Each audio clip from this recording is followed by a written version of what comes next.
Começando mais um episódio do Torá com Fritas, o podcast kasher do conteúdo judaico. Eu sou o Moretel Rotz, rabino, historiador e hebraísta. Eu sou a Angela Goldstein, orientalista e mergulhadora. E hoje a gente vai falar de um assunto que anda bem em alta, que é o antisionismo. E para isso a gente chamou uma pessoa que entende muito do riscado, que é o nosso amigo e professor, Matheus Alexandre, diretamente de Fortaleza, no Ceará. Matheus, você pode, por gentileza, se apresentar para os nossos ouvintes, por favor? Olá, pessoal, boa noite, bom dia ou boa tarde para quem está ouvindo. Meu nome é Matheus Alexandre, eu sou professor, sou sociólogo, tenho mestrado em sociologia, estou no meu doutorado, pesquiso antissemitismo contemporâneo no Brasil e tenho 3 cachorros. E informações importantes, sou pai de pet. Boa.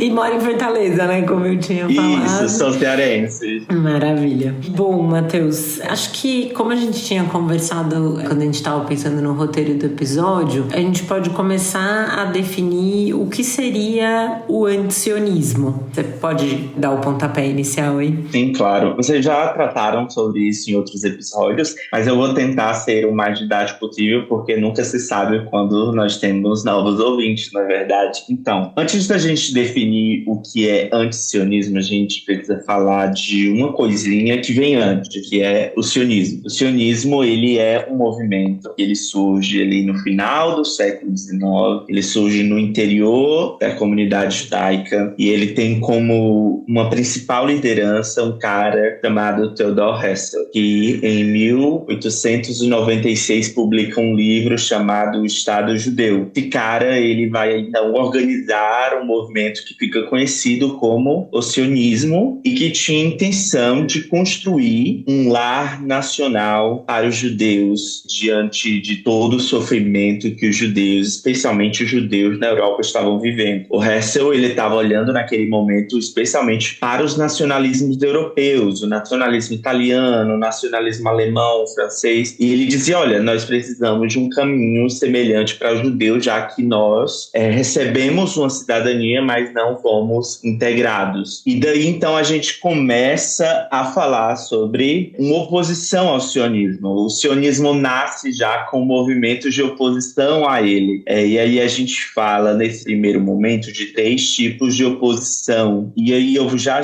vou explicar por que eu chamo de oposição ao sionismo e eu não chamo ainda de antisionismo. A primeira oposição é a oposição da própria ortodoxia judaica, é uma oposição religiosa. Eles se opuseram ao sionismo principalmente porque eles viram a ideia da criação de um Estado judeu a partir de ideias seculares como algo contrário à tradição judaica. Eles acreditavam que o retorno dos judeus à terra de Israel deveria ocorrer apenas com a vida do Messias, que iria reunir o povo judeu e restaurar a soberania judaica na terra de Israel. Essa forma de oposição ao sionismo é chamado por alguns autores hoje como antisionismo messiânico, mas eu não chamo ainda, nesse momento histórico ali do final do século XIX para o início do século XX, de antisionismo ainda. Um outro tipo de oposição é a oposição que vem do movimento socialista, que vai ali no final do século XIX, em 1896 vai ser fundada a Segunda Internacional Socialista, que é a Segunda Internacional que vão participar vários movimentos, inclusive aqueles que fizeram a Revolução Russa. E essa oposição ao sionismo, ela vai se dar em termos de oposição ao nacionalismo, não porque os judeus em específico não mereciam um lar nacional ou porque os judeus não formavam uma identidade nacional distinta. Não, na verdade eles acreditavam que os judeus deveriam se juntar à classe trabalhadora sem distinções nacionais e lutar por um internacionalismo. Então eles tinham uma visão de que o nacionalismo judaico, assim como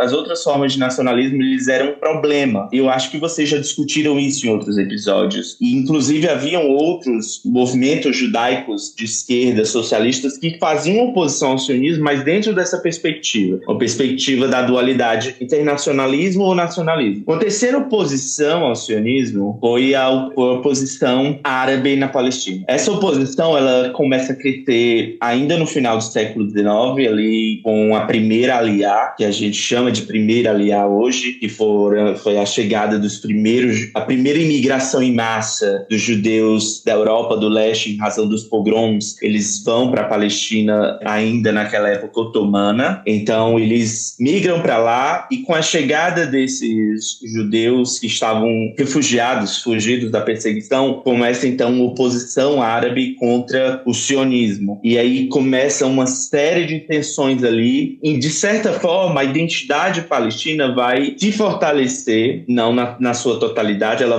vai surgir, vai se fortalecer a partir de uma oposição ao sionismo, não na sua totalidade, como eu disse. Essas são as três principais formas de oposição ao sionismo que a gente tem ali no final do século XIX e início do século XX. E por que eu faço essa distinção? Porque antisionismo vai ganhar um contorno muito distinto, e a Ângela, ela também está ciente disso, né? Ela estudou comigo num curso bem bacana que a gente fez lá em Oxford sobre antissemitismo contemporâneo, e aí ela vai poder me ajudar falando disso, né, Ângela? Posso, com certeza. O antisionismo, ele ganha esse termo, ele ganha um contorno muito específico no contexto soviético, especialmente no cenário da Guerra Fria. A União Soviética, a Rússia como um todo, ela sempre teve um problema com o antissemitismo, né? É de lá que vem os protocolos dos sábios de Sião, a história dos pogroms vem, a gente sabe, enfim, uma grande história com o antissemitismo. É por isso que eu tô aqui, inclusive.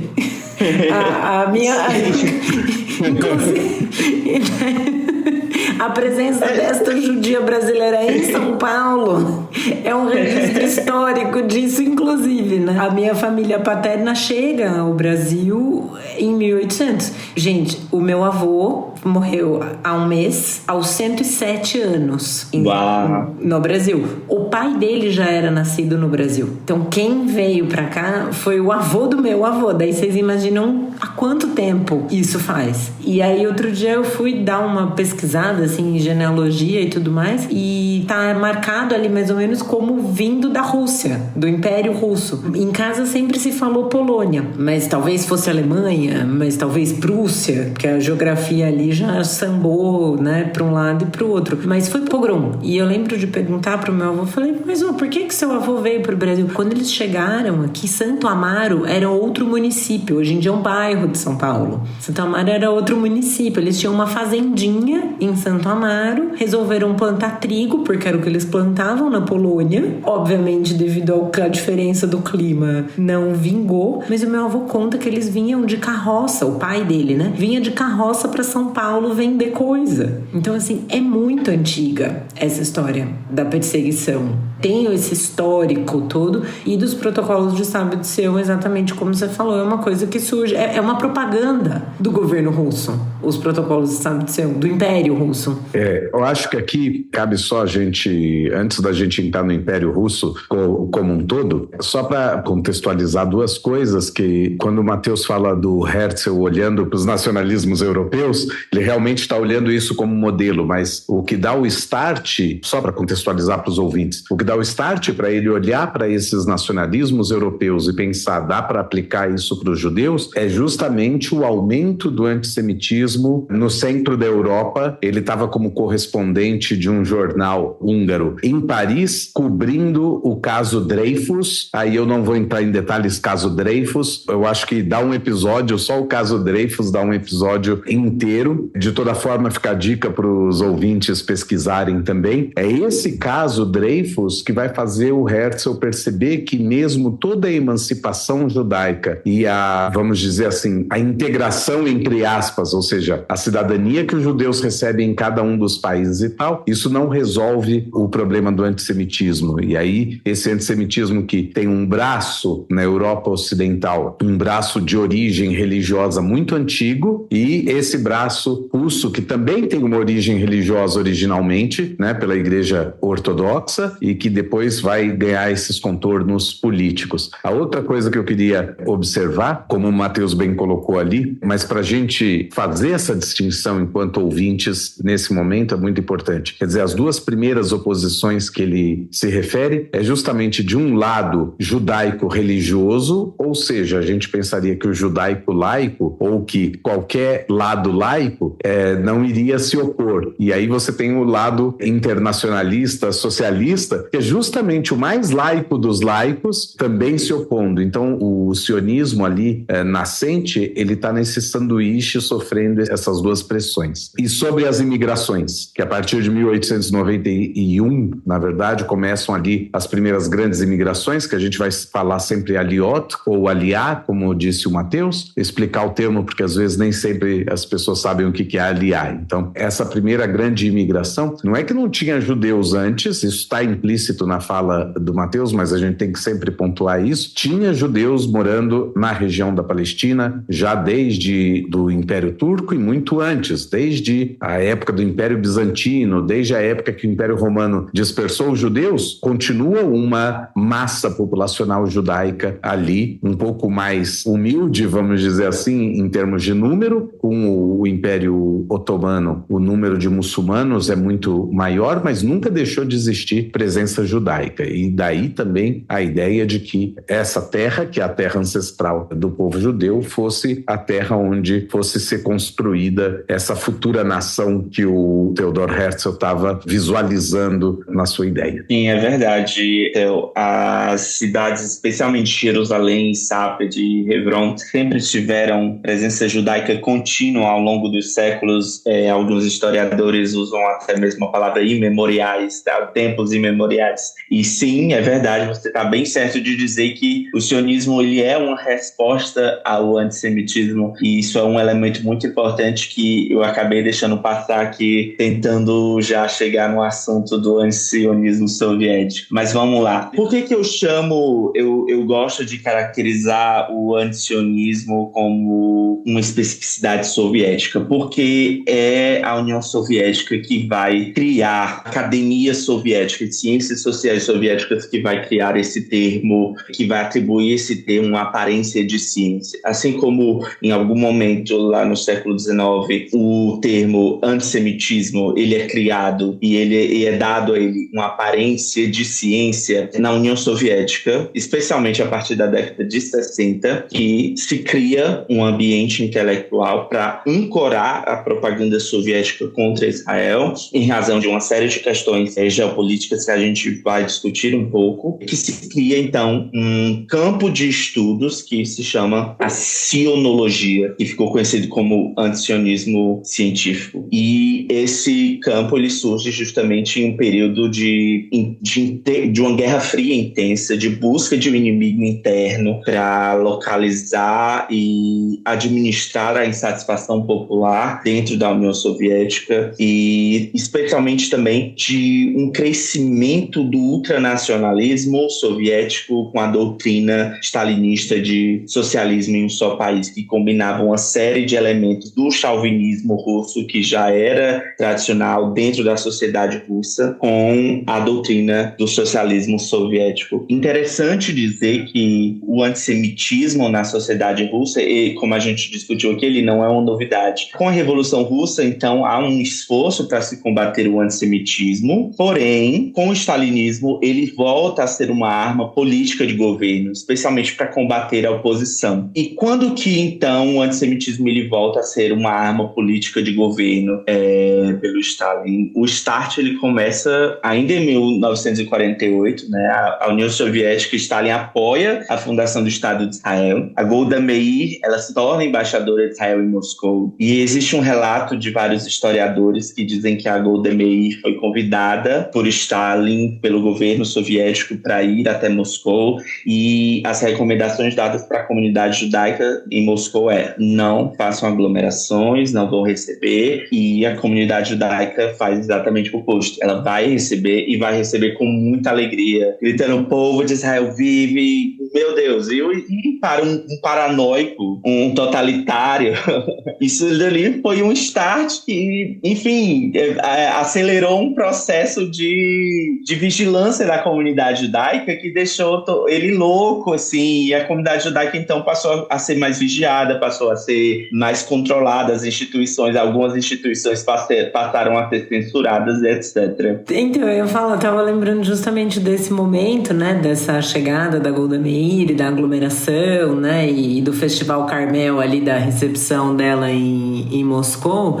E aí a questão é, dá essa paranoia também, porque agora os judeus da União Soviética, porque é uma coisa que é preciso lembrar, na União Soviética, a prática de religiões, não da religião judaica especificamente, mas a prática de religiões era proibida pelo Estado. Então você não podia professar uma religião. Ângela, você sabe que o Estado soviético sempre viu o judaísmo com muito mais receio? Acreditam. Porque os judeus, eles sempre foram, não só porque eram religião, mas porque eles sempre se distinguiram como uma nação, e como a União Soviética era antinacionalista e tal. Então, aí dá esse pânico, né? Então, porque daí o medo era, em 48 estabelecido, tem a independência do Estado de Israel, e aí os judeus da União Soviética veem que existe um Estado, eles podem imigrar, este Estado tem representação no país deles. Então não é que não existe relação, porque também pode, existe esse país, eu posso ir pra lá e tal, mas o meu país, onde eu tenho cidadania, não tem relação. Não, ajudou a estabelecer, gostou da ideia, apoiou, tem representação diplomática. Gente, vamos embora, vamos pra lá. Lá, se a gente quiser ser judeu e carregar Torá e comer matzá e pôr tefilim e rezar e não sei o que, ninguém vai ser ninguém contra vai se muito. opor Pelo contrário, né? Vão achar positivo. E aqui a gente não tá podendo fazer nada disso. Então essa monogamia nacionalista do Stalin, né? De que os judeus daqui, eles podem ser judeus contanto que eles fiquem no armário, eles não podem ser judeus em outro lugar, eles só podem ser judeus comigo, né? Por isso que eu falei, essa monogamia da nação. Tipo, você não pode ter dupla cidadania. Você quer, você pode ser só aqui. E aí o cara fica com medo, porque ele fala, bom, se a população soviética vir que uma boa parte da população soviética que é judia quer sair daqui porque lá é melhor para eles, e eles podem, porque o governo do Estado de Israel facilita, o meu prestígio, o que os vizinhos vão dizer, né? Quando isso começar a acontecer. Então dá esse medo, né? Da pessoa que é abusiva. Em plena Guerra Fria, imagina. Em plena Guerra Fria dos Estados Unidos e tal. Em plena Guerra Fria vai ter um êxodo de uma galera. E hoje em dia, o que mais tem em Israel é russo, né? Hoje em dia tem muito russo. Cerca de 20% da população judaica de Israel é de origem da ex-União Soviética, né? Existem cidades, Rishon LeZion, por exemplo, é uma cidade que quando tem eleição municipal, boa parte dos candidatos fazem outdoors só em russo, porque tem uma população russa tão grande na cidade, o pessoal brinca, em vez de Rishon LeZion, eles chamam de Russian LeZion. Muito bom! De tantos russos que tem lá. Mas não é a única cidade. Quer dizer, em Haifa você tem muita gente de origem russa e ucraniana, enfim, de todo o leste europeu, ali da ex-União Soviética. Essa imigração, basicamente, a partir dos anos 90, com a dissolução da União Soviética. Mas já antes, você tem grandes imigrações. Não tem imigrações gigantescas, como foi nos anos 90. Para os ouvintes terem ideia, nos primeiros anos ali da década de 90, cerca de 1.200.000 judeus de origem soviética entraram em Israel em poucos anos. A gente estava falando de um país que não tinha ainda 6 milhões de habitantes e, de repente, 1.200.000 pessoas chegaram no país. A integração e a absorção dessas pessoas não foi de cara tão bem sucedida, porque chega uma população tão grande assim, eles continuam falando russo entre si. É diferente quando chega poucas pessoas de uma determinada comunidade, as pessoas começam a falar hebraico e tudo mais, porque, enfim, eles têm que se virar desse jeito. Então também tem toda uma história, que aliás dá um episódio também legal, já vou parar por aqui, porque dá um episódio super legal, toda a história da imigração russa, judaica russa em Israel a partir dos anos 90, mas só para se ter uma ideia de como isso está acontecendo. Mas, então imagina isso, né? Se nos anos 90, quando a fronteira da União Soviética foi aberta, né? A União Soviética cai e as pessoas podem sair com mais liberdade, vai 1.200.000 pessoas. Imagine em 1948, uma população de judeus na União Soviética que tinha acabado de ver os seus parentes europeus sendo dizimados, não podem professar sua fé no país onde moram. E falam, peraí, tem um lugar onde tem um monte de judeu vivendo feliz e pode professar minha religião? Gente, eu tô indo, tá? Qualquer coisa eu vou avisando. Imagina o pânico que isso causa no governante do país. É muito compreensível. E aí, o que você vai fazer com essas pessoas? Uma propaganda contrária ao país, a Israel. É uma sequência de eventos muito lógica, né? A forma como a propaganda se deu é que foi muito trágica também, né? O conteúdo da propaganda que foi terrível. E além de 48, e a gente citou esse evento da Golda Meir, Israel, ao longo da década de 50, a União Soviética acusa Israel de ir se aliando ao que eles chamam de campo imperialista. Tem a Revolução Egípcia, uma série de mudanças no mundo árabe, e a União Soviética, na década de 50, se alia ao mundo árabe, financia esses países. E o que acontece na década de 60? Em 1967, a gente tem a Guerra dos 6 Dias. E esse foi um outro marco fundamental, inclusive para a consciência nacional dos judeus soviéticos. Porque Israel é um país do tamanho do Sergipe, aqui no Brasil, o menor estado brasileiro. Ele derrota todos os exércitos dos países vizinhos ali em 6 dias. E isso, para os judeus soviéticos, que estavam ali lidando com um governo opressor e com as instituições líderes sendo vigiadas, se não fechadas, com seminários rabínicos sendo proibidos, com a vida judaica sendo totalmente cerceada. Eles olham para aquilo e dizem, poxa, a gente saiu de um povo que foi exterminado há poucos anos e agora nós somos uma grande potência. Eu quero ir para lá. Isso deixa o regime soviético maluco. Assim, eu estou usando uma palavra, adjetivos nada científicos aqui. Eu estou tentando, né, enfim, estamos aqui numa conversa informal com os ouvintes do Torá Conflitas. Mas isso faz com que o regime soviético procure, primeiro, tentar dar uma explicação para a esquerda global, a quem ela devia. Imagina, a China olhava para a União Soviética, para Moscou como liderança, os países do Pacto de Varsóvia olhavam para Moscou como liderança, os partidos comunistas do mundo inteiro olhavam para Moscou como liderança. E eles estavam. E Moscou financiou e apoiou diretamente os países árabes, que eram estados clientes ali, na guerra contra Israel. E esses países perderam. Então, Moscou precisava dar uma resposta para esse pessoal todo. E Moscou precisava de uma estratégia para conter o levante, a subida da consciência nacional dos judeus soviéticos. E a gente tem uma virada na propaganda antisionista soviética, e aí que as coisas realmente vão ficar pesadas. No ano seguinte, já, um dos ideólogos, que também fazia parte da KGB, o nome dele era Trofim Kinshko, ele lançou 2 livros, 2 panfletos e 2 livretos. Os nomes eram Judaísmo Sem Enfeites, Judaísmo e Sionismo. Nesses 2 livretos, ele apresentava o sionismo como uma religião que era inerentemente racista, e ele usava para justificar que os judeus e o judaísmo era racista a noção de povo eleito, que, mais uma vez, desde sempre as pessoas não entendem nada, né, Ângela? Nossa, Leon, toda vez que alguém fala isso, um panda morre.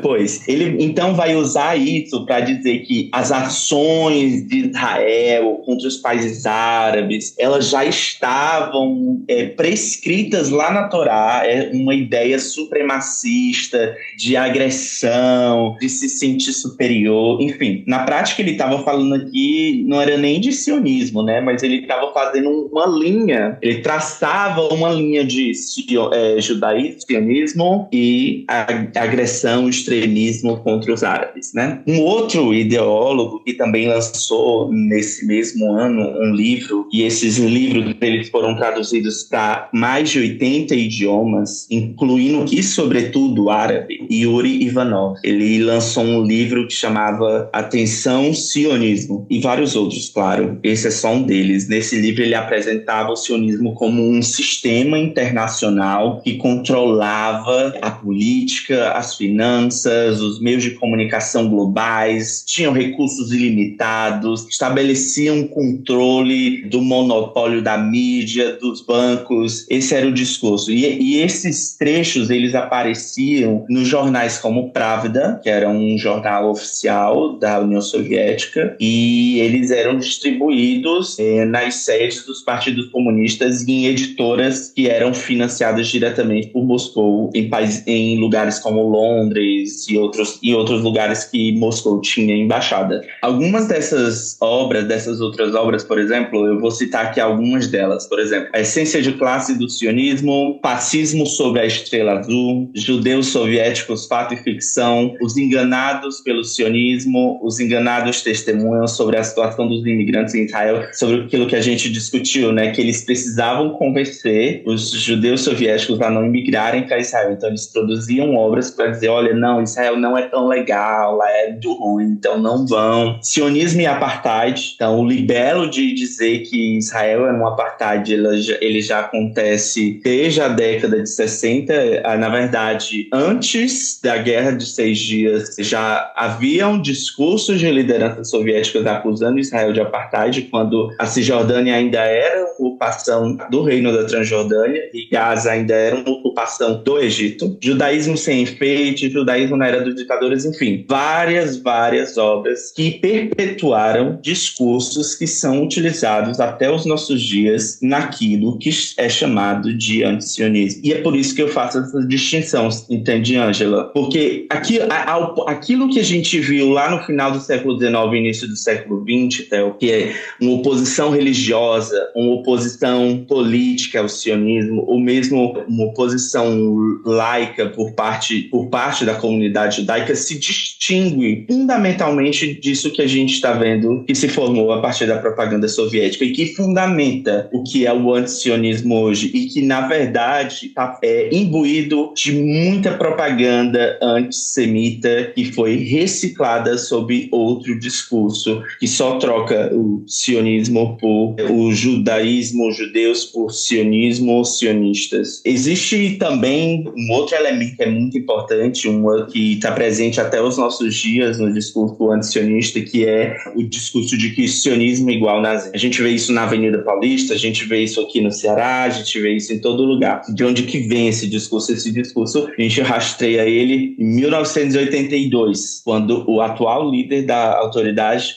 Nacional Palestina, Mahmoud Abbas, ele defende a tese de doutorado dele na Escola de Estudos Orientais em Moscou. E nessa tese de doutorado dele, ele afirma que os judeus e os nazistas trabalharam juntos, judeus sionistas, no caso, para exterminar judeus não sionistas e para exterminar outros povos durante a Segunda Guerra Mundial. E é daí que surge o libelo de que sionismo é igual ao nazismo. Em 1985, essa teoria do Abbas, ela vai ser utilizada pelo Comitê Antisionista Soviético, que vai lançar uma brochura falando sobre a aliança criminosa do sionismo e do nazismo. E é daí que vai surgir, então, que o professor Robert Wistrich vai chamar de inversão do Holocausto, que é quando os judeus são chamados de novos nazistas e os palestinos são, então, tratados como os novos judeus. E isso é da maior gravidade porque, de certa forma, isso distorce a gravidade do Holocausto, isso apaga o que foi o Holocausto e, ao mesmo tempo, eleva a situação do povo palestino, que, com todo respeito, é difícil e tal, mas coloca num patamar, como a Deborah Lindstad fala, eleva a 1000 graus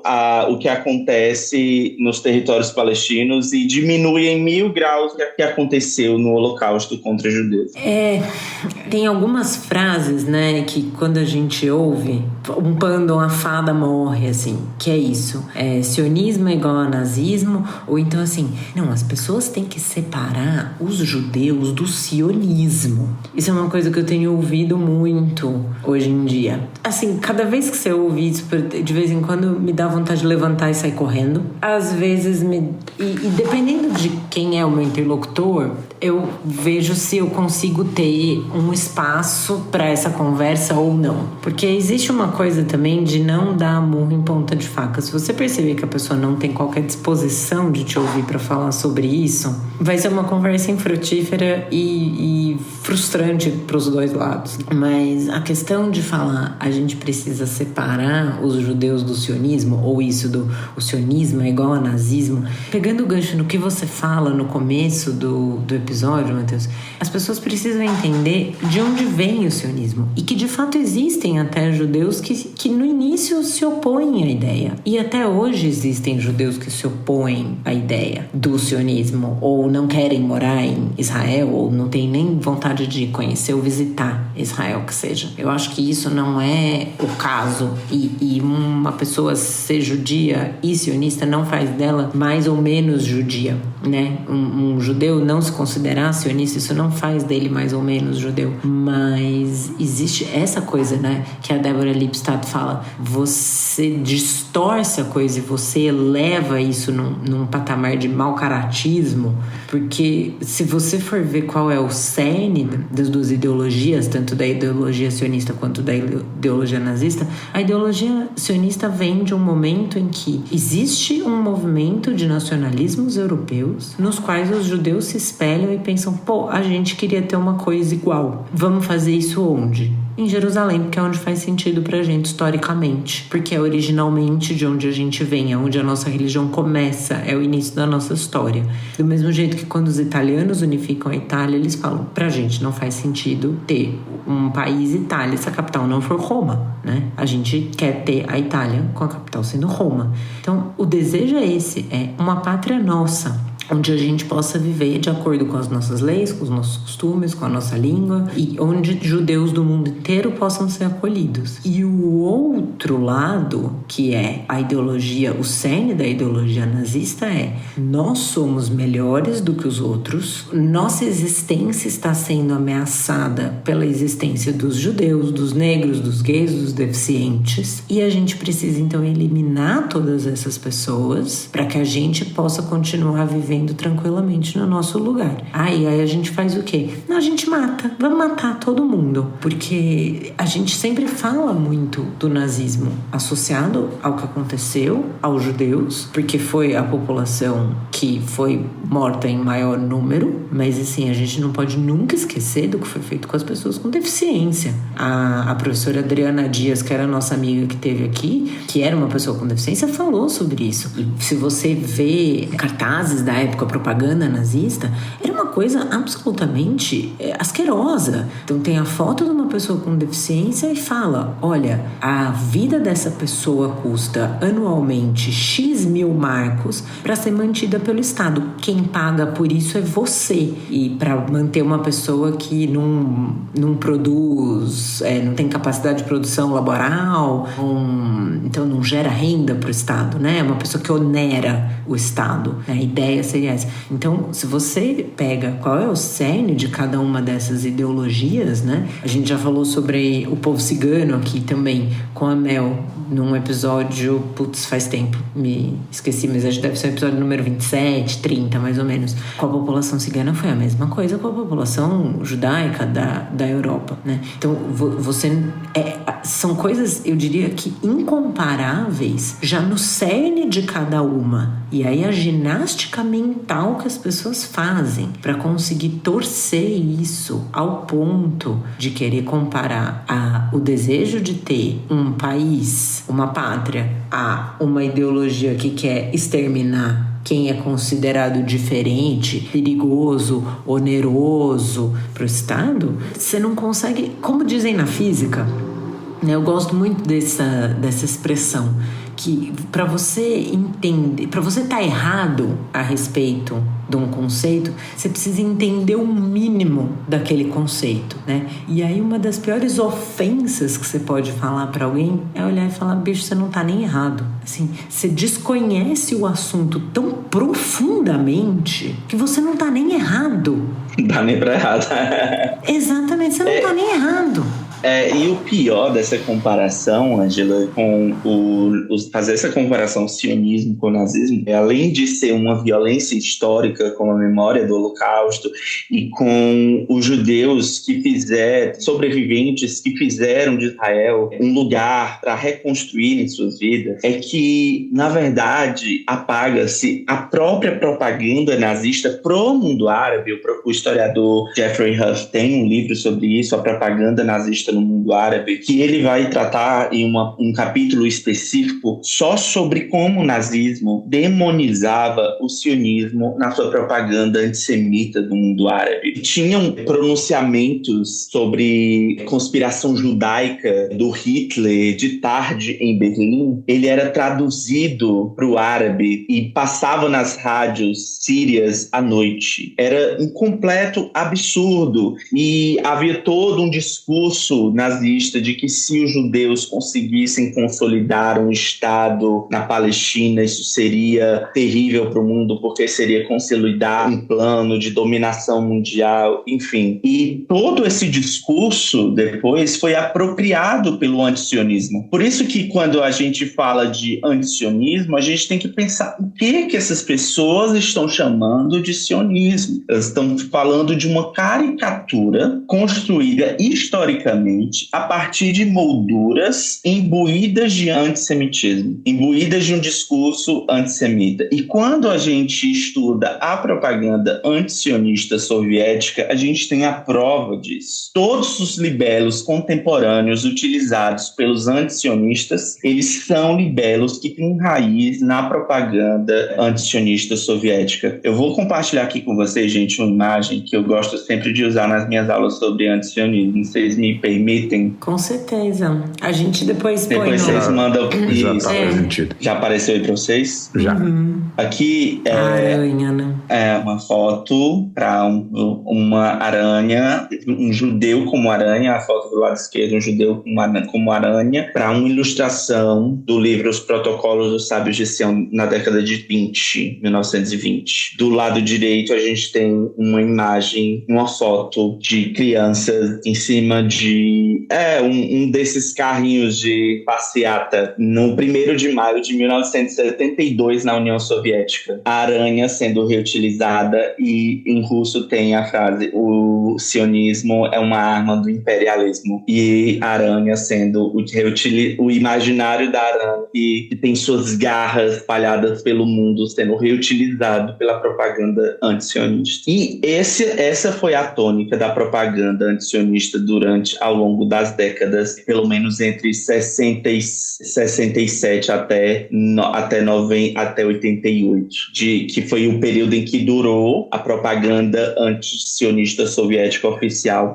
E durante esse período havia uma substituição, havia uma reciclagem da retórica dos protocolos dos sábios de Sião, havia uma reciclagem da retórica do Mein Kampf. E se nos protocolos dos sábios de Sião havia um discurso de conspiração judaica internacional, na propaganda soviética se falava de conspiração sionista internacional. Se na propaganda, no discurso dos protocolos se falava de os judeus controlam a mídia, na propaganda soviética se falavam que os sionistas controlam a mídia. Judeus controlam a política mundial, sionistas controlam a política mundial. Judeus controlam os eventos mundiais nos bastidores, sionistas controlam os eventos mundiais nos bastidores. Judeus conspiram contra governos, sionistas conspiram contra governos. E daí me vem hoje uma pessoa falar diante de um evento público que sionistas controlam a mídia e me dizer que isso não é antissemitismo, porque na verdade se trata só de antisionismo. Quando na verdade fica claro que foi uma estratégia muito bem sucedida da propaganda soviética tornar a palavra sionismo, uma palavra código ali, para substituir e se referir a judeus. Afinal de contas, como que a União Soviética, que lutou na Segunda Guerra Mundial contra os nazistas, que promoveram o Holocausto, que tinham uma política racial, podiam falar agora que odiavam judeus? Como eles podiam ter agora uma política oficial contra judeus? Não podiam. Então, foi, na verdade, uma estratégia discursiva muito bem sucedida que foi exportada para o mundo e que está sendo usada, inclusive, hoje no Brasil, por grupos que que sequer se identificam como socialistas ou como comunistas. São grupos de esquerda que, sou progressista, que decolonial e tal, mas que se utiliza dessa mesma retórica e não sabe de onde vem. Acha que está sendo antirracista e progressista. Na verdade, está sendo reacionário e racista. Exato. Aliás, isso lembra também a forma como, mudando totalmente a geografia e o espaço histórico, como na Península Ibérica, durante o período da Inquisição, se optou por utilizar o termo cristão novo para se referir àqueles judeus que tinham sido convertidos à força. Era uma palavra código. Era um modo de dizer que eram cristãos, mas ao mesmo tempo era um modo de dizer eles são judeus, porque senão eles não tinham como identificar ou fazer com que os cristãos velhos entrassem na máquina da Inquisição como delatores daquele vizinho que faz isso, daquele vizinho que faz aquilo. Então, oficialmente não existiam mais judeus em Portugal, não existiam mais judeus em Espanha, mas aqueles que tinham ficado e tinham ou sido convertidos à força, ou eventualmente, muito raros, mas que adotaram o cristianismo mesmo para evitar tudo isso, eles eram chamados de cristãos novos, e aí a partir desse momento você já tinha, eu sei o que você quer dizer com isso, eu vi o que você fez aqui. É exatamente a mesma coisa com o termo sionista como substituição do judeu, e a retórica é exatamente a mesma. Esse que eu acho que é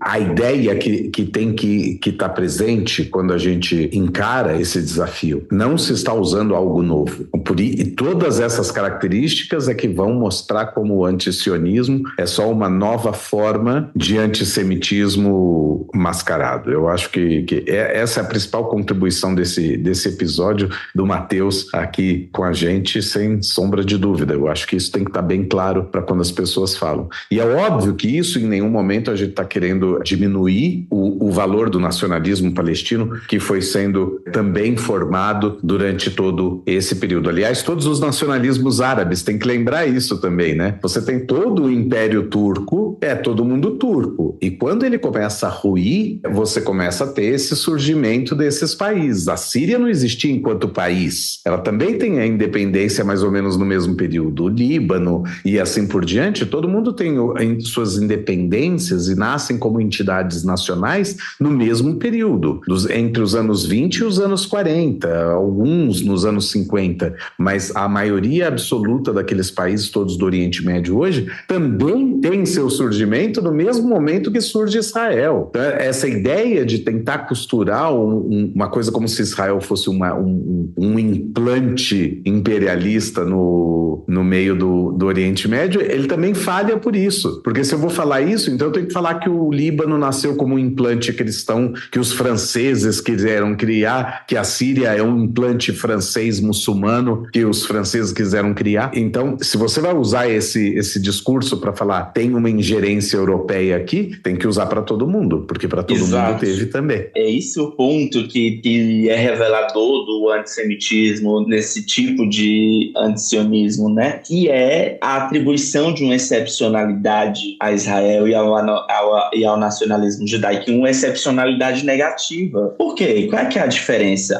Porque o sionismo ele é muito mais mau, ele é malvado, ele é o responsável pelos maiores problemas do mundo. Então, é como eu estava falando, foi construída uma caricatura em torno do sionismo que se tornar antisionismo se torna um dever moral do nosso tempo. E eu tenho visto isso, sabe? As pessoas se posicionam assim, mas como assim? Eu entrei em sala, aconteceu um episódio essa semana uma palestra em que eu e o professor Michel German estávamos, foi interrompido aqui na UFC por ativistas pró-Palestina, entre aspas. Enfim, e no dia seguinte, quando eu fui para a minha aula do doutorado, quando eu entrei, tinha um colega falando assim, mas como assim? Sionista de esquerda? Nunca ouvi falar disso. E aí eu falei, mas o que é que você entende de sionismo? Esse é aquele que a Ângela falaria, você não tá nem errado. Você não tá nem errado, bicho. Tipo, você já ouviu falar de kibbutz? Sabe? Exato! Criou-se uma caricatura e eu falei pra ele, cara, você já ouviu falar de kibbutz? Você sabia que, por exemplo, a primeira proposta de Estado binacional para palestinos e judeus não veio do movimento palestino, veio do movimento sionista durante o período entre guerras? Pessoas não sabem do que elas estão falando, elas estão combatendo um espantalho, uma caricatura criada pela propaganda. E aí eles falam de propaganda sionista, quando o mais adequado seria falar de propaganda antisionista. É que a diferença entre assédio e interesse, né? Assédio e dar em cima. É o quanto você quer, né? Tipo, não é? Vocês já viram? Uma vez eu vi uma piadinha que era ótima, que falava: se o homem dos 50 tons de cinza fosse pobre, morasse num trailer e desempregado, aquilo ali era um episódio de Criminal Minds, não um livro que as meninas iam achar romântico. A propaganda, ela só existe sionista. Não existe propaganda anti-sionista na cabeça das pessoas. E isso que você falou de combater um espantalho, eu achei que isso é o nervo da coisa. Estão combatendo um espantalho. E é isso. Nossa, mas sionista de esquerda? Imagina, isso não existe. É a mesma coisa quando as pessoas olham e falam: nossa, você é judia e você não é milionária? Como assim? Gente, muito assim. Então, é esse tipo de coisa que as pessoas não se dão conta, porque quando é do seu interesse, é uma informação verdadeira, fidedigna, estão querendo te esconder a verdade, isso aquela grande emissora com nome de mundo não mostra, mas quando é contra o que você acredita, aí é propaganda, aí é a máquina da desinformação, aí as pessoas estão fazendo coisa, mas quando estão corroborando a informação que você quer, aí é a mais pura verdade, cristalina, feita por unicórnios e tudo mais, só pensando no bem e tal. E o que você fala antes também, de que a questão do antisionismo virou um dever moral da nossa época, eu vejo muito. E em várias épocas a gente precisa ter deveres morais, né? Eu lembro uma vez, no longínquo ano de 2003, quando eu estava no último ano de escola, foi quando os Estados Unidos invadiram o Iraque. E eu acho que eles dormem até hoje pensando: olha a bosta que a gente fez quando invadiram o Iraque. Eu tenho certeza. Teve gente lá na minha cidade, Campinas, que se vestiu de vermelho para deitar na frente do McDonald's e imitar a poça de sangue para protestar contra a invasão americana no Iraque. Assim, quando as pessoas vêm com essa coisa do antisionismo, gente, Israel já existe, não vai deixar de existir. Parece isso. E o mais complicado disso, Ângela, é que esse tipo de criminalização, acho que é isso que tem que ficar muito evidente aqui, que esse tipo de demonização do sionismo, esse tipo de criminalização do sionismo, de perseguição de quem é sionista, ele contribui para fazer os judeus, que em sua maioria são sionistas, contribui para tornar judeus alvo de ódio. Em 1975, depois de uma intensa articulação e da intensa propaganda antisionista soviética, a ONU aprovou na Assembleia Geral a Resolução 3679, que considerava o sionismo uma forma de racismo. Essa é hoje uma tônica que permanece até hoje. Então a gente até hoje vê as pessoas dizendo que sionismo é racismo. E isso ajudou a legitimar um tipo de perseguição contra judeus. Ora, o raciocínio é esse. A ONU constatou que sionismo é racismo. As sociedades, instituições judaicas e pessoas judias, em sua maioria, declaram seu apoio a Israel, portanto são sionistas. Logo, todas essas pessoas, elas são racistas e não podem ser toleradas.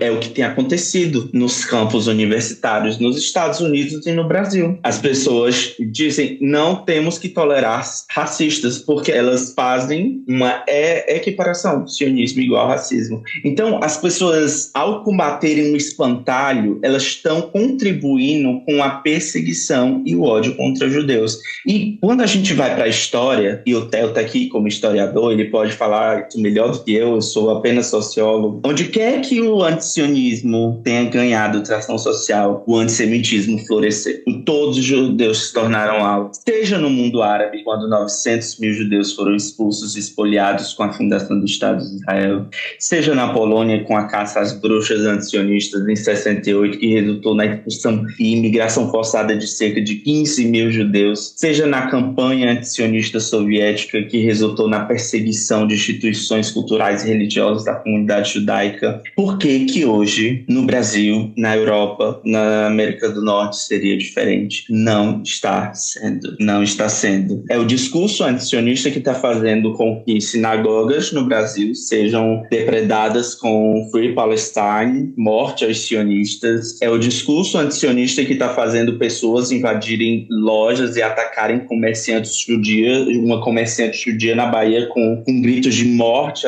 aos sionistas assassina de criança, sabe? Então, eu acharia muito, muito interessante intelectualmente essa provocação que as pessoas sempre fazem. Antisionismo não é antissemitismo. Mas eu queria que esses grupos me mostrassem onde, na realidade prática, onde o antisionismo cresceu e o antissemitismo não tem feito de todos os judeus algo. Eu queria que elas me mostrassem, porque na prática o antisionismo tem feito dos judeus alvos, além das violências simbólicas, além da negação da história do povo judeu, além da negação da relação dos judeus com o território do Levante, além eu acho que eu estava até conversando com um amigo meu que eu nunca vi dois movimentos tão viciados e fissurados com o DNA judeu, nazistas e o Movimento Nacional Palestino. Sempre vejo, cadê o exame de DNA dessas pessoas? Cadê para eles provar? Gente, e isso, sabe? Toda hora estão cobrando o DNA dos judeus para saber se eles são mesmo dali da terra de Israel. Então,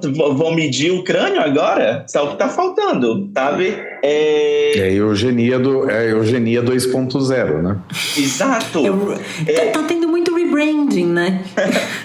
Só que esse rebrand é sob uma perspectiva agora decolonial. É para dizer agora que você não é o indígena. É para dizer agora que você não é o nativo. E aí, por agora vestir essa roupagem do nativismo, tem sido socialmente aceito. E esse é o discurso do Hamas, mas é o discurso, por exemplo, da extrema-direita francesa. É isso que eu ia falar agora. Marine Le Pen mandou lembranças. A França para os franceses. Exato.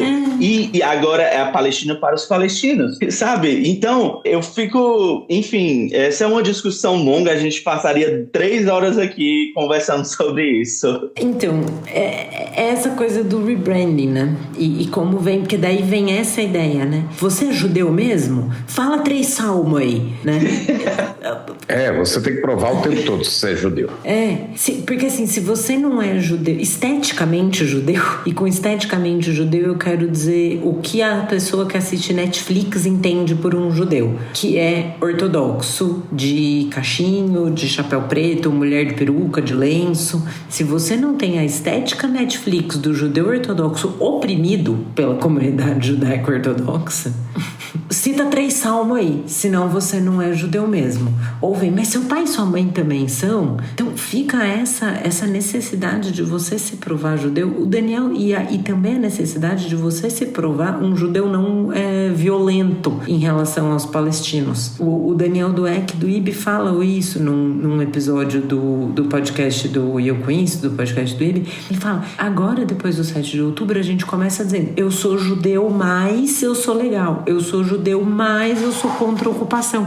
Eu sou judeu, mas eu não gosto do Netanyahu. Você está pedindo uma desculpa o tempo todo por ser judeu. Eu sou bom judeu. Eu sou bom judeu. Que você não seja token Jew, exatamente. E aí, se você é o judeu decolonial, o judeu que se odeia, eu não vou citar o nome da pessoa que vocês estão pensando, mas é essa mesma. Se você não é o judeu que se odeia, eu não tenho dinheiro para pagar advogado. Se você não é o judeu que se odeia e não pode ser usado de chaveirinho, né? Acho que uma boa tradução de Tolkien para o português brasileiro de 2024 é chaveirinho. Se você não pode ser usado de judeu chaveirinho, de gente que quer isso, você não presta. E aí, quando você não se presta a esse papel, você vira o judeu malvadão. E aí você não tem nenhum benefício. Porque eu não sou rica, eu não domino a mídia e eu não sou nem uma judia boazinha. A gente fica num lugar muito complicado. Então, eu tenho pensado muito sobre isso. O movimento antisionista, ele divide os judeus reais em dois tipos de judeus imaginários. Eles criam o judeu, que aí, segundo o imaginário que eles criam, é o judeu que é o oprimido, que é o verdadeiro sofredor, que é o que incorpora o oprimido universal, o sobrevivente, o judeu do gueto, o judeu do campo de concentração, o judeu, enfim. Ser judeu é ser oprimido, ser sobrevivente. Ser judeu é ser errante, é ser apátrida. Ser judeu é ser isso. E aí eles criam uma outra categoria para o judeu que não se encaixa nesse tipo ideal de ser judeu, o sionista. Se você não é o judeu oprimido, sobrevivente, que encarna a figura do sofredor, mas se você agora é o judeu autodeterminado, que de alguma forma é identificado com um país que tem um exército, que é um país economicamente rico e tem que é produtor de tecnologia, ou seja, se você é o judeu autodeterminado, que não é mais sobrevivente, mas que se defende, você não é mais o judeu, você é o sionista, é o pós-judeu. Então, é um fetiche na identidade judaica e um ódio porque o judeu saiu daquele lugar do sobrevivente. Uma não aceitação de que o judeu parou de morrer. Uma não aceitação porque o judeu agora tem um exército e se defende. Não estou dizendo que todo judeu vive em Israel, é israelense e inclusive gosta da IDF, não é isso que eu estou dizendo. Mas porque Israel encarna, Israel é essa instituição, esse Estado em que encarnação coletiva dos judeus, o judeu que se identifica com ele, então, passa a ser o sionista. Não é mais o judeu. E aqui tem o eterno diaspórico. Isso, e aqui tem uma outra camada para mover um pouco do sionismo e do judaísmo, mas que leva a gente a pensar, então, em todo o discurso em favor das minorias, como que esse discurso vai sendo construído, ou seja, a minoria só é aceita como minoria enquanto está oprimida. Então, o que acontece se uma revolução de fato acontecer, uma mudança total acontecer e essa minoria deixa de ser oprimida? Qualquer que seja a minoria, e ela deixa de ser oprimida, ela vai passar necessariamente a ser um opressor aos olhos das pessoas porque você só pode defender a minoria oprimida. A minoria que não é oprimida, ela já não é mais minoria, ela perdeu o direito de ser minoria. Então, isso também é uma outra coisa curiosa, como que o judeu virou, nesse judaísmo imaginário que circula por aí, o judeu é hegemônico. O judeu, ele passou a ser o branco cis hétero. Ele passou a ser uma entidade branca, armamentista, enfim, dominadora e tudo mais, quando você é uma minoria na prática. O tempo todo você continua sendo minoria. Até hoje a gente não tem o número de judeus no mundo que existia antes de 1939. Depois de uns anos. Isso é genocídio, né? Isso é um genocídio. Quando você tem 70, 80 anos depois, você ainda não recuperou o número populacional que você tinha. E aqui eu não estou dizendo que, então, tá tudo bem o que tem sido feito em Gaza e tudo mais. Não estou dizendo isso. Muito pelo contrário. A situação é alarmante, o que tem acontecido nos territórios palestinos e tudo mais. Mas a gente não pode falar que é um genocídio. A gente não pode falar que é um genocídio simplesmente por olhar nas fontes palestinas, nos sites governamentais palestinos do Hamas, a questão populacional. A população palestina só cresce no passar dos anos. Você tem um crescimento populacional como você tem um crescimento populacional em Israel. Você tem um crescimento populacional na Cisjordânia e, assim, uma linha normal que qualquer censo... Agora, é claro, tem um conflito? Tem. É um conflito que, dos conflitos que existem hoje, tem um número realmente de fatalidades dentro do conflito? Tem. Daí a dizer que existe uma política de extermínio e de genocídio, aí é uma linha muito muito grande, é uma linha muito grande. Genocídio é o que aconteceu com os armênios, que também não tem o mesmo número que tinha lá antes de 1920 e tantos, por conta de 1.500.000 armênios que foram mortos num período de 3 anos. Isso é genocídio. Theo, sabe quando que aconteceu a primeira acusação de genocídio contra Israel? Em 1969. Em 1969, Israel já era acusado de genocídio pela primeira vez em uma conferência no Cairo por um orador soviético. Depois disso, várias publicações passaram a acusar Israel de genocídio várias e várias e várias vezes. E isso é uma se tornou quase, né? Exato. Na atual guerra, Israel começou a ser acusado de genocídio antes de Israel entrar em Gaza. Antes de Israel entrar em Gaza. Como que leva uma acusação dessa a sério? Você estava falando sobre como os judeus passaram agora a encarnar o branco, hétero, militar, não sei. Enfim, eu tenho discutido sobre isso com alguns amigos e a gente chegou à constatação de que os palestinos são os oprimidos universais e os israelenses, os judeus israelenses, são os opressores universais. Pode prestar atenção. Você olha para essas manifestações em Nova York, de Nova York a São Paulo, você vai ver LGBTs pela Palestina, mulheres pela Palestina, justiça climática pela Palestina, todas as pautas relacionadas com a Palestina, todas, absolutamente todas, até mesmo direito dos animais relacionados com as palestinas. É como se, qual é o link de todas essas pautas com a Palestina? Judeus. Então, purifique o mundo do sionismo, purifique o mundo dos judeus e você vai estar purificando o mundo de todos esses problemas. Vai acabar a emergência climática. É como se fosse isso. Purifique o mundo dos seus problemas, purifique o mundo do sionismo. E aí a gente volta na retórica nazista.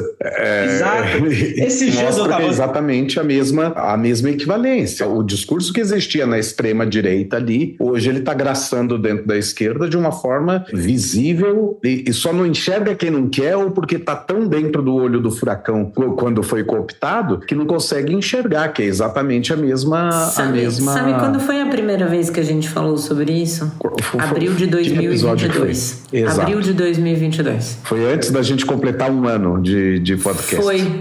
Logo antes da gente completar 1 ano. A gente falou com o Gabriel Carvalho sobre isso, sobre antissemitismo na esquerda. Abril de 2022. Que louco, né? Então, assim, é uma coisa que vem acontecendo. Faz tempo que a gente fala sobre esse assunto. Isso é um assunto que a gente vê acontecendo e acho que uma coisa que a gente não tocou no assunto, mas talvez possa pincelar um pouco disso, que foi uma coisa que a gente viu lá em Oxford, e eu já havia vindo no Twitter também nessa época, já em 2022, que é o Jesus palestino, né? Toda Páscoa e todo Natal. E todo Natal requentam. Natal tá chegando, hein? Natal tá chegando e com ele o Jesus palestino nos escombros de sei lá onde. Inclusive lá no Evangelho tá escrito que o romano botou uma plaquinha escrito Jesus Nazareno, rei dos palestinos. Não é isso que tá escrito na cruz? Gente, tá. Não, agora até Moisés precisa avisar as igrejas. Até Moisés é palestino agora. Jesus ele nasceu, Jesus nasceu na Palestinéia, não foi? Eu achei que era Belém do Pará. É outra Belém, né? É isso, é outra Belém. É outra Belém, não é a do Pará. Então, porque tem essa história e existe. Depois vocês procurem aí, eu vou deixar na descrição o nome em inglês certinho, chama Jesus at the Checkpoint. Tem um encontro anual, sei lá, de pessoas para ir exaltar o Jesus palestino e falando de que Jesus era palestino. Se Jesus hoje em dia tivesse nascido, ele teria que passar por não sei quantos pontos de fronteira para chegar. Gente, a parte da fronteira, deixa eu só falar uma coisa. Os árabes não quiseram aceitar a divisão do território, mas o território de Israel existe. São países diferentes. Entre países diferentes, existe controle de fronteira. Simples assim. Qualquer país. Se você quiser ir do Brasil na Argentina. Aliás, é para isso que existe um negócio chamado passaporte. Exato. Inclusive, se você é cidadão de um país e você tá voltando para ele, você tem que passar pelo controle de fronteira e mostrar o seu passaporte. São países diferentes, tem controle de fronteira. Entre Brasil e Argentina tem controle de fronteira, por exemplo. E somos irmãos. Existe o Mercosul. Mas é justamente isso. Essa visão que eles têm sobre as fronteiras e a própria alegação de apartheid, que eles criticam o fato de que os palestinos da Cisjordânia não serem cidadãos de Israel, é porque eles não aceitam que a Palestina não seja do rio ao mar, entende? Eles não aceitam outra solução que não seja Estado palestino do rio ao mar. E é por isso que eles precisam dizer que os palestinos da Cisjordânia vivem sob um apartheid. Porque se eles disserem que ele é um outro território que não está sob soberania israelense, eles estão reconhecendo que ali é um território que pode ser um dia a soberania de um Estado palestino, por exemplo. Mas eles não querem isso. Não é ignorância, é desonestidade. Eu acho que pra gente amarrar o episódio, eu vou só pedir... O Matheus mencionou o Palestina Livre do Rio ao Mar, que virou também, né, um slogan que as pessoas falam sem saber o que elas estão dizendo. E quem me explicou a origem disso foi o Theo. Eu ia pedir só para ele tocar nesse ponto antes da gente finalizar. É um canto original em árabe, que a tradução que foi feita para o inglês fizeram dessa maneira poética, do rio ao mar, from the river to the sea, Palestine will be free, para rimar e tudo mais. Então, do rio ao mar, a Palestina será livre, mas em árabe, originalmente, o canto é de água a água, ou seja, do rio ao mar, a Palestina será árabe. Não tem nada de free. A Palestina será árabe. Ou seja, o canto é um canto genocida. É um livre canto de judeus, né? Não existe. Exatamente, é Judenrat. Assim, não tem espaço. Não é Judenrat. Troquei o termo. Como é que é, Ângela? Judenraus. Fora com os judeus. Judenrat é o conselho dos judeus. É o livre dos judeus, né? Exato. É Judenrai. E aí, de novo, você tem a retórica nazista. Um território livre de judeus. E aqui, nesse caso, é livre... Judenfrei. Que é um território livre de judeus, limpo de judeus, e, para falar a verdade, não só de judeus, né? Porque daí não tem mais espaço para mais nada. Não tem espaço para os cristãos do Jesus palestino. Exatamente. Vai o Jesus, joga o bebê com a água do banho. Vai todo mundo embora aí nessa história toda. Então, existe toda uma retórica complicada. Eu, durante esse ano todo, desde o 7 de outubro, eu me peguei falando muitas vezes que a maioria das pessoas estão falando esse slogan, e não sabem do que estão falando, não entendem o que estão falando e tudo mais. É verdade, porque quando você pergunta que rio e que mar, eles não sabem do que você está falando, eles não sabem do que eles estão falando. Nesse aspecto, sim. Mas a verdade é que quando você começa a conversar com as pessoas, eles sabem muito bem o que eles estão falando. E aí é onde eu gostaria de repetir essa última frase que você falou, Matheus. Não é ignorância, é desonestidade intelectual mesmo. Então, muitas vezes sabem sim, eles podem não saber que rio e que mar, mas eles sabem que a mensagem é: queremos que essa entidade nacional que existe, esse país soberano que existe, ele deixe de existir, que essa população suma dali, desse território que eu não sei onde é, porque ele fica entre um rio e um mar que eu não sei qual que é, mas eu quero que essa população suma dali. Então, eles sabem muito bem que é um chamado ao genocídio, eles sabem muito bem que é um chamado desse gênero. E aí vem a outra questão que a gente tratou também lá naquele episódio lá atrás, em 2022, sobre o fato de que ninguém nunca fala o Brasil é um estado, é um país, é um estado nacional ilegítimo. Ninguém fala que a Itália, ou a Alemanha, ou a França, ou a Espanha unificada, ou Portugal são estados ilegítimos. Vamos falar sério, nenhum estado é naturalmente legítimo. Ou a gente vai realmente começar a gritar Império Romano para os romanos, entendeu? Fala para os ibéricos, voltem para a Irlanda. É isso que a gente vai fazer? Não, assim, o que exatamente a gente está dizendo quando na comunidade toda de nações não existe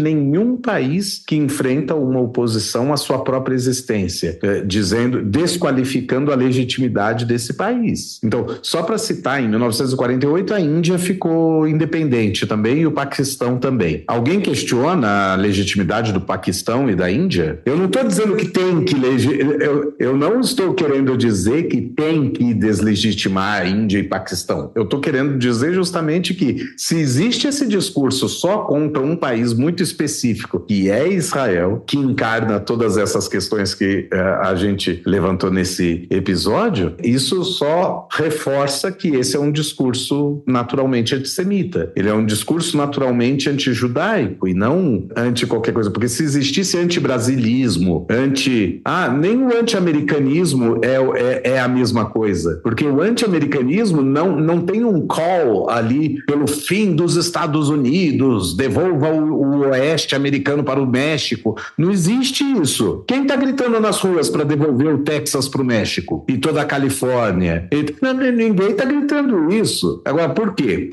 Porque não é isso. Todo mundo entende que existem processos históricos que formam países, formam nações, às vezes de maneira mais bem-sucedida e às vezes de maneira mais desordenada. Isso acontece, a gente vê do neocolonialismo na África como que vários países acabaram se formando sem levar em consideração as questões sociológicas específicas das populações e como isso tem um impacto terrível, mas ao mesmo tempo, peraí, então a Síria é ilegítima, o Líbano é ilegítimo, não estou dizendo que são, estou dizendo que se a gente vai questionar a legitimidade de Israel, a gente tem que questionar a legitimidade de um Estado palestino, do Estado egípcio, do Estado sírio, do Estado libanês, do Iraque, do Irã não, que era a Pérsia, mas de todo mundo que compunha ali o Império Turco. Que isso? O Oriente Médio para os turcos é que tem direito, eles que ficaram 900 anos lá. Então, se a gente não vai questionar a legitimidade de nenhum Estado nacional, então... E só para te completar, Theo, você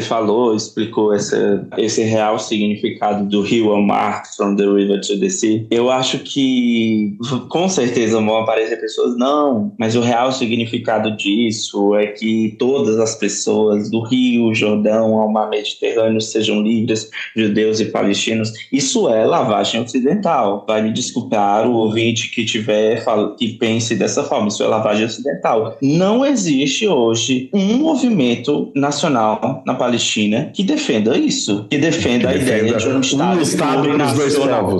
Não existe um Estado plurinacional, binacional. Isso é lavagem ocidental. Não existe isso no discurso palestino. Nem mesmo a Organização para a Libertação da Palestina defendia isso. Quando você vai lá ler a Carta Nacional Palestina de 1968, você vê lá no primeiro artigo: a Palestina é a pátria árabe do povo palestino. Hoje, se você vai ler as leis fundamentais da Autoridade Nacional Palestina, da mesma forma, e ainda acrescentam: o Islã é a religião oficial da Autoridade Nacional Palestina. Então, não me venham com esse discurso, porque ele só existe na boca de esquerdista inocente do Ocidente. Não existe na realidade. Então, se atentem para o que os palestinos estão falando. Parem de colocar palavras na boca do movimento nacional palestino. Escutem o que eles estão dizendo. No máximo, os que vão se considerar os mais moderados vão dizer que os judeus que estavam antes de 1948 ali, que eram entendidos como palestinos, esses judeus poderiam ficar. Aí eu penso, quem é o judeu que estava lá antes de 48? A maioria já partiu do mundo.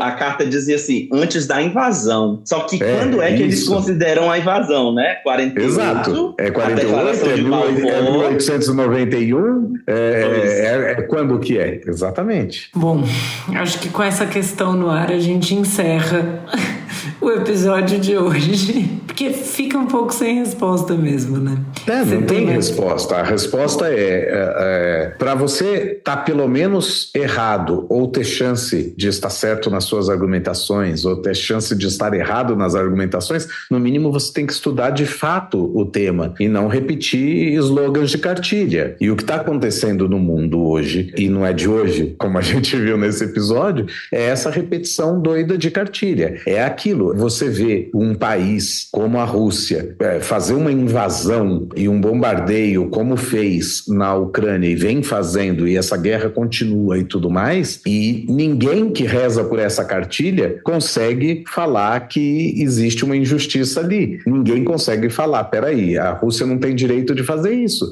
Não, se faz uma ginástica mental para dizer que a Ucrânia nunca existiu e sempre foi Rússia. As pessoas estão fazendo isso. Mas por quê? Porque você não pode ir contra o autor da cartilha. Não importa que a entidade, enquanto o que ela foi, já não existe há mais de 30 anos. Não interessa, certo?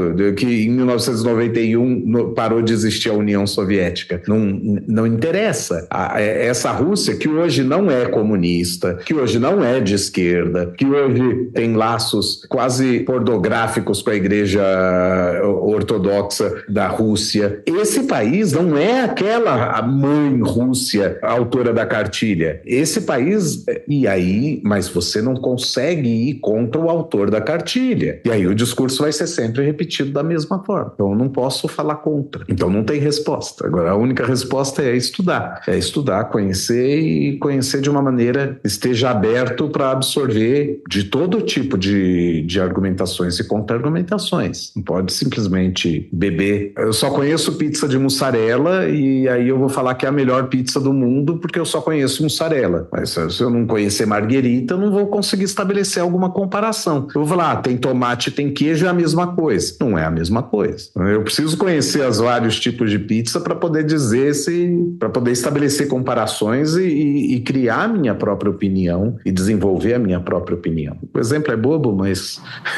é um exemplo que serve para ilustrar. Faz muito sentido. Acho que com isso a gente consegue amarrar bem. Matheus, muitíssimo obrigada pela sua participação. Foi um prazer ter você aqui pela primeira vez. As portas estão abertas para você voltar quando quiser. Espero que pra gente falar de assuntos melhores.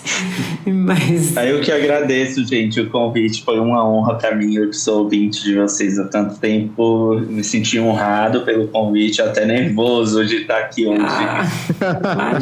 Imagine. Foi um prazerzaço te receber. Eu vou deixar como indicação um livro que eu indiquei no nosso primeiro episódio, que se chama Israel em Abril. É um livro que o Érico Veríssimo escreveu quando ele esteve em Israel no mês de abril, logo após a independência do Estado, e visitou o país todo. Davi Ben-Gurion era o primeiro-ministro na época. É um livro bem bacana e mostra muito, ele visita os kibbutzim, então é muito interessante para conhecer essa história da fundação do Estado de Israel. E aí eu pergunto para vocês, meninos, se vocês têm alguma indicação.